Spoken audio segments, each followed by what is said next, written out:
Normal people become terrified of criminals. Shots were just fired. Police just came out and told us, and we're headed there right now. They become terrified of their own government. Here's a story from Politico. Fresh revelations contradict Joe Biden's sweeping denials on Hunter. The corporate press is coming out against Joe Biden. We know what's going to happen. They're going to replace him. Donald Trump is going to come out and say that Taco Bell is too expensive and Big Macs are $18. And then the Democrats are going to get rid of Joe Biden. And this is how they do it.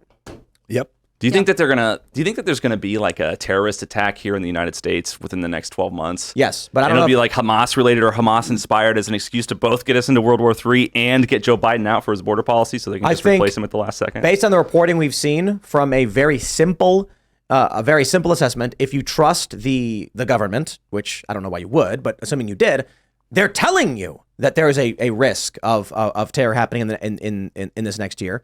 If you are pessimistic Politico, you're probably like, oh yeah. I mean, the border's been ripped to shreds. They're capturing people in the terror watch list down there. So yes, we're at great risk. The probability is decent. Now, as for if it connects to Joe Biden in World War III, I don't know about that. But I do not see Joe Biden being the nominee for the Democratic Party. I don't either. How they get rid of him? Get him out, yeah. This is not the best way to do it. Accusing Joe Biden of corruption, that's going to lead to a Trump victory, even if you bring in Newsom.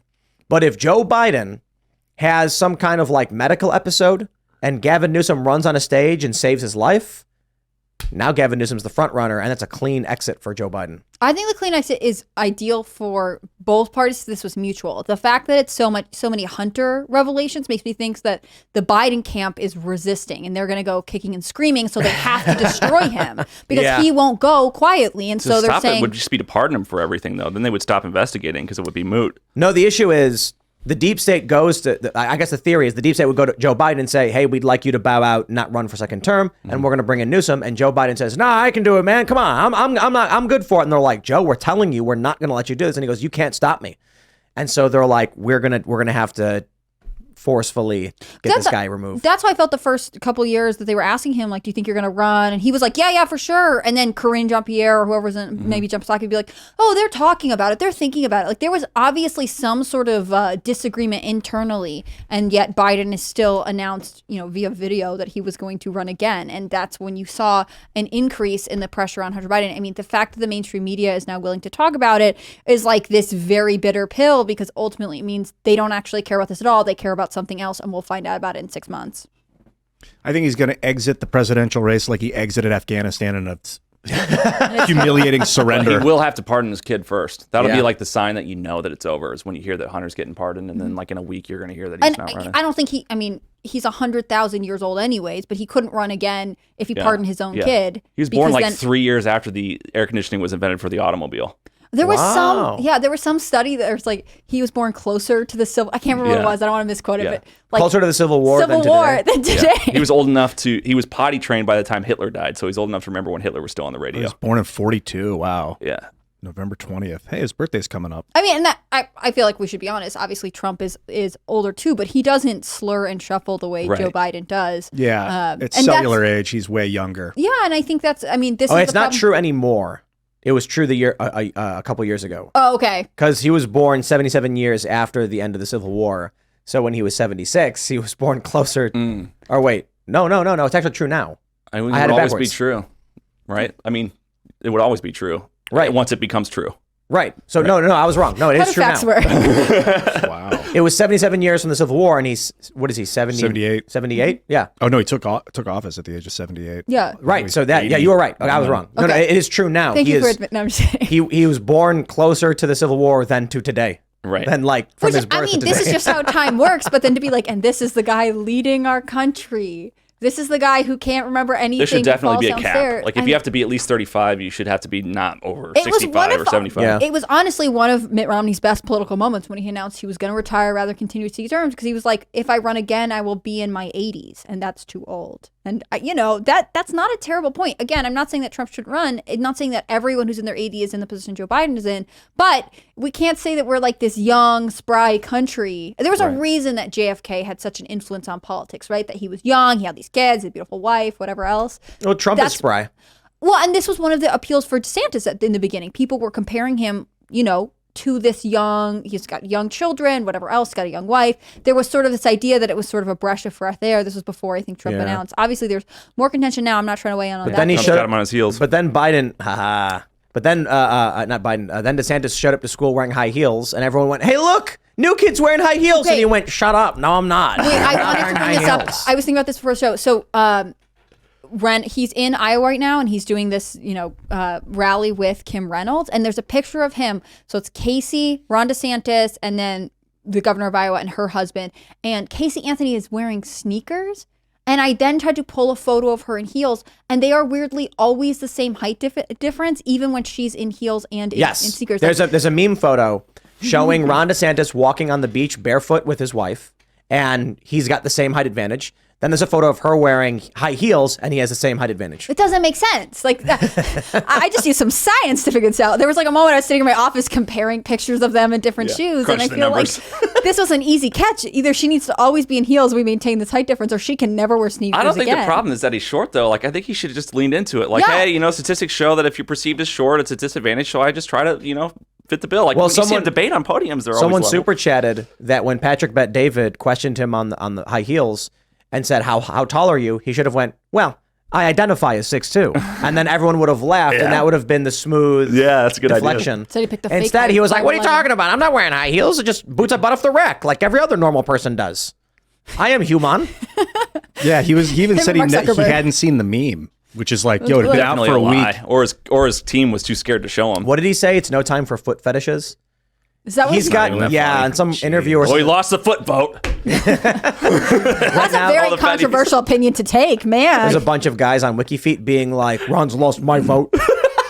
It says Casey DeSantis is 5'5" or 5'9", depending on the source. Wow. Maybe she should come on the show because I'm 5'9", so we could This is why he won't. This is why he won't come on the show, because we're gonna be like, take the boots off. We have a fine carpet. We have a no floor. shoes We have an policy Asian in this household house. here. You Literally, cannot I'm have wearing shoes. socks right now, just so you know I don't have shoes on. We should implement. You don't need to hold your feet up, Ian. But I already did it.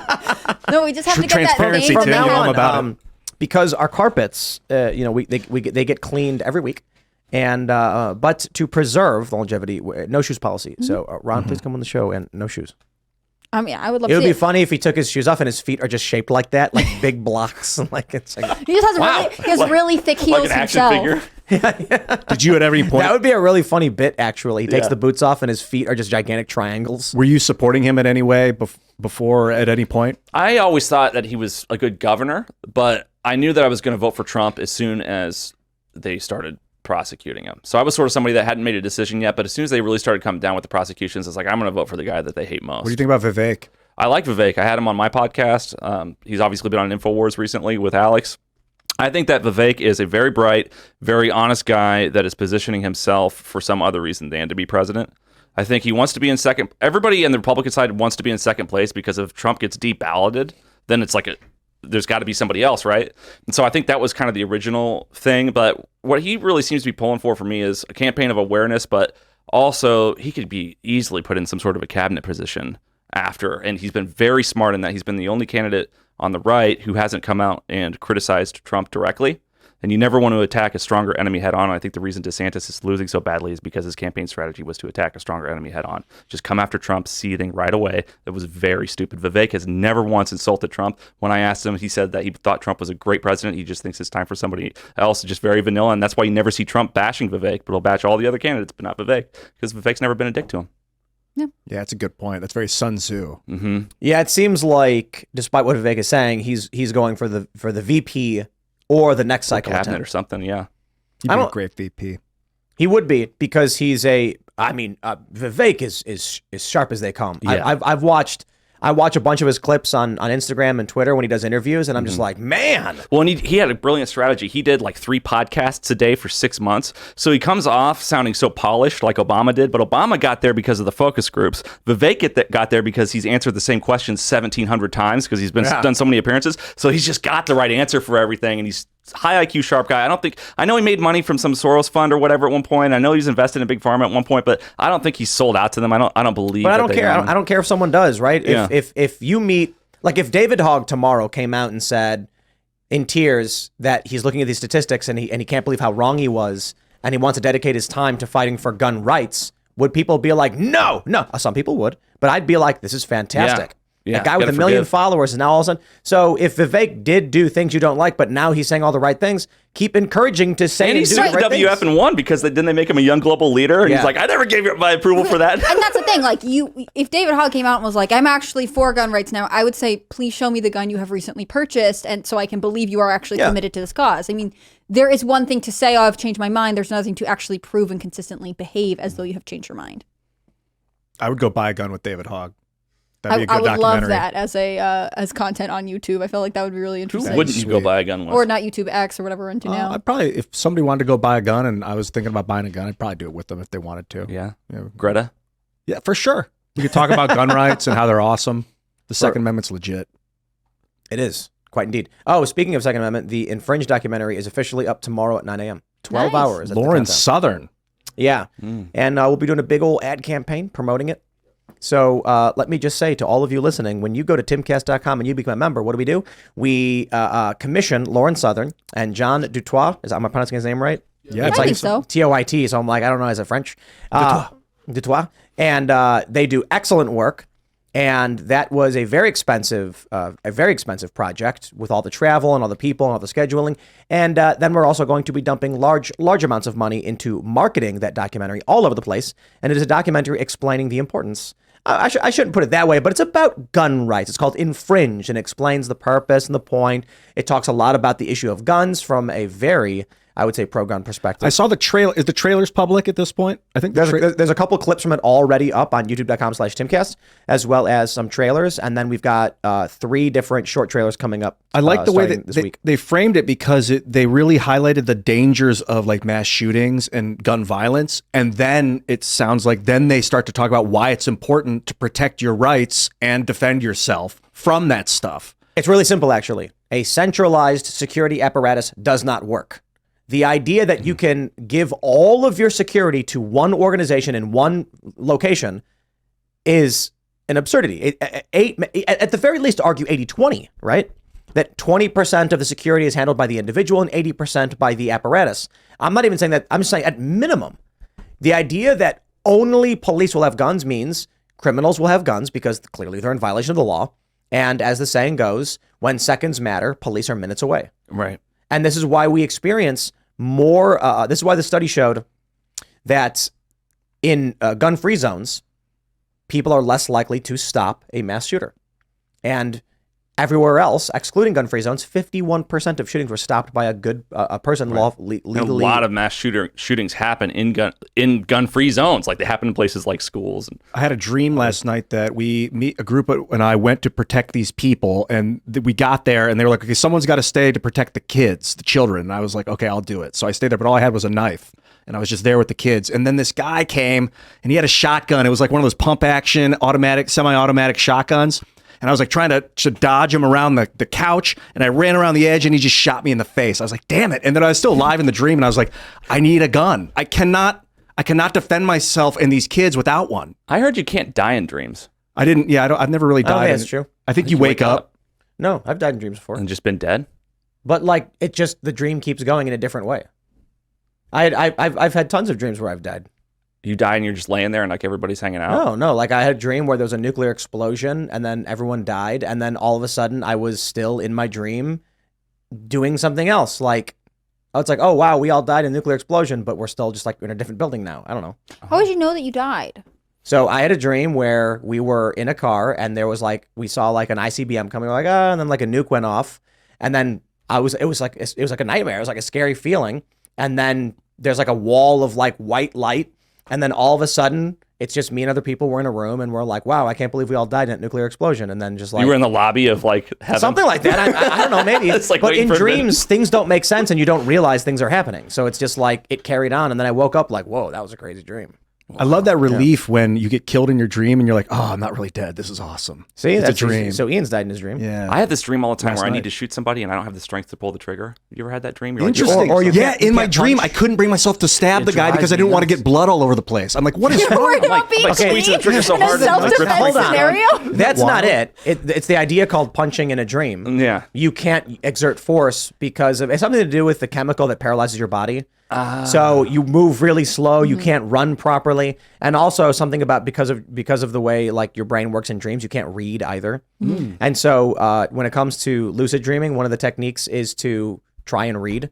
So there's a bunch of things you can do, but you can, if you want to just read about, one of them is when you read something and it's gibberish, you should realize you're dreaming.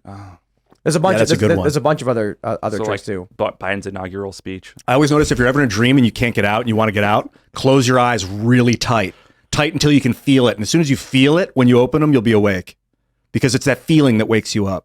I mean, everybody's different. Yeah, When I it usually want works to wake for up, me. I just wake up. I don't know. It's like, Excellent self-discipline, Tim. yeah, I just wake up. I'm like, oh wow, I was having a bad dream. I've had dreams where I think I have woken up and so I can picture my room and stuff like that, but I am actually still asleep. And I think this is often because I have to set up a lot of alarms. So you're sort of waking up and you're immediately Right. falling back to sleep. The Your dream brain where is- you like get up and take a shower and get dressed and you're like on your way to work and then all of a sudden you You're wake up not. and you're like, I gotta do it all again. Turns out none of that is real. It's very frustrating. I do think it's funny that nightmares are depicted in media as like being attacked by monsters or like chased by a killer, when in reality, nightmares are like you have a dream that you're late for work. Yeah. You know, it's like my nightmares are like I woke up at 8:30 and I'm like, oh crap. And I'm like trying to get dressed real fast. And I'm like, anxiety, like I gotta get up there, I gotta record. Oh man. And then I wake up and it's 7 and I'm like, Brain's just like feeling stressed out. Let's see what happens. I used to have this dream that I would get to the last day or like exams when I was in college and realize that I had forgotten about a class I had signed up for the entire semester. I had that dream before. And it was extreme. I always found it the very not graduating stressful. dream. It's not even that I wouldn't graduate. It's just like suddenly you realize you were supposed to be either you would fail this class Yeah. because you had to go take the exam, but actually you had never taken the class and you didn't realize you had. It's funny. not I had signed that up. dream like twice a year. I thought I was the only one. Yeah, That's crazy. I would get the let's- one where I would be on stage for the play that I never rehearsed for. And Yeah. I'm like, I got all these lines and I don't know any of them. Literally, it's the most embarrassing. Like, let's 10,000 people watching or whatever, 5,000 people. thanks for watching this clip from the Timcast IRL podcast. Hang out with us live Monday through Friday at 8 p.m. and become a member over at timcast.com for uncensored, members-only shows exclusive. Thanks for hanging out, and we'll see you all next time.